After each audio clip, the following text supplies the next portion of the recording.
Hello everyone, today we read chapter number 1 of class 6 NCERT supplementary A Pact with the Sun.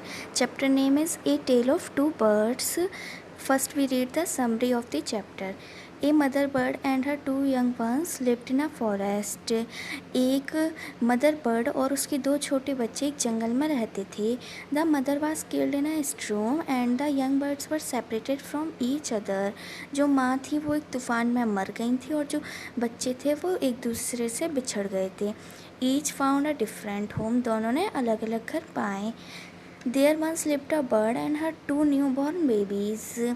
एक बार एक चिड़िया रहती थी और उसके दो बच्चे इन अ फॉरेस्ट जंगल में. They had a nest in a tall shady tree and there the mother bird took care of a little ones day and night. वह एक घोंसले में रहते थे जो कि बड़े घने पेड़ पर था और जो मदर बर्ड थी वो अपने बच्चों की दिन रात केयर करती थी. One day there was a big storm. There was thunder lightning and rain. एक दिन बहुत बड़ा तूफान आया. उसमें बिजली चमक रही थी और बारिशें हो रही थी. And the wind blue down many trees. और हवा ने बहुत सारे पेड़ गिरा दिए थे. The tall tree in which the bird lived also came down. जो बड़ा पेड़ था जिस पर चिड़िया रहती थी वो भी गिर गया. A big heavy branch hit the nest and killed the bird. एक बड़ी और भारी ब्रांच ने नेस्ट को हिट करा और बर्ड को मार दिया. Fortunately for the baby birds the strong wind blew them away to the other side of the forest. सौभाग्य से दोनों बच्चे बच गए और जो तेज़ हवाएं थी वो उनको फॉरेस्ट के अदर साइड ले गईं. One of them came down near a cave where a gang of robbers slept. उसमें से एक गुफा के पास आके गिरा जहाँ पर गैंग ऑफ रॉबर्स रहती थी. द अदर लैंडेड आउटसाइड अ ऋषिज आश्रम ए लिटिल डिस्टेंस अवे. जो दूसरा था वो एक ऋषि के आश्रम के पास गिरा. दोनों में थोड़ी ही दूरी थी. Days past and the baby birds become big birds. दिन बीतते गए और जो छोटी चिड़ियाँ थी वो बड़ी चिड़िया बन गईं.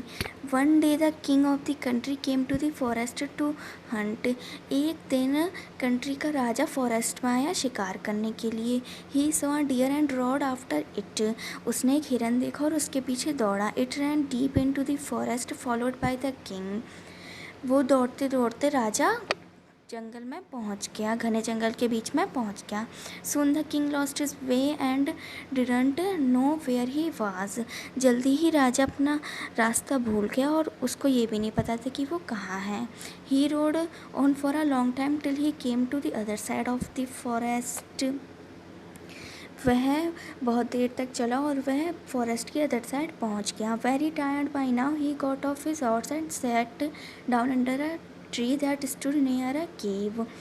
वह बहुत थक गया था इसलिए वो अपने घोड़े पर से उतरा और एक पेड़ के नीचे बैठ गया जो कि केव के पास था.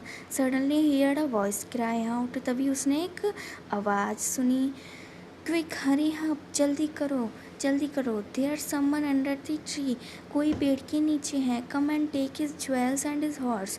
आओ और उसकी ज्वेलरी और उसका घोड़ा ले लो. हरी और else he will slip away. जल्दी करो वरना वो चला जाएगा. The king was amazed. The king जो था वो चौंक गया. He looked up and saw a big brown bird on the tree under which he was sitting. उसने ऊपर देखा और देखा कि एक बड़ी ब्राउन कलर की चिड़िया बैठी थी जिस पेड़ के नीचे वो बैठा था उस पेड़ पर. He also heard faint noises issuing from the cave. उसने केव से अजीब अजीब आवाज़ें सुनी. He quickly got on to his horse and rode away as fast as he could. वह जल्दी से अपने घोड़े पर बैठ गया और वहाँ से चला गया जितना जल्दी हो सके उतने जल्दी.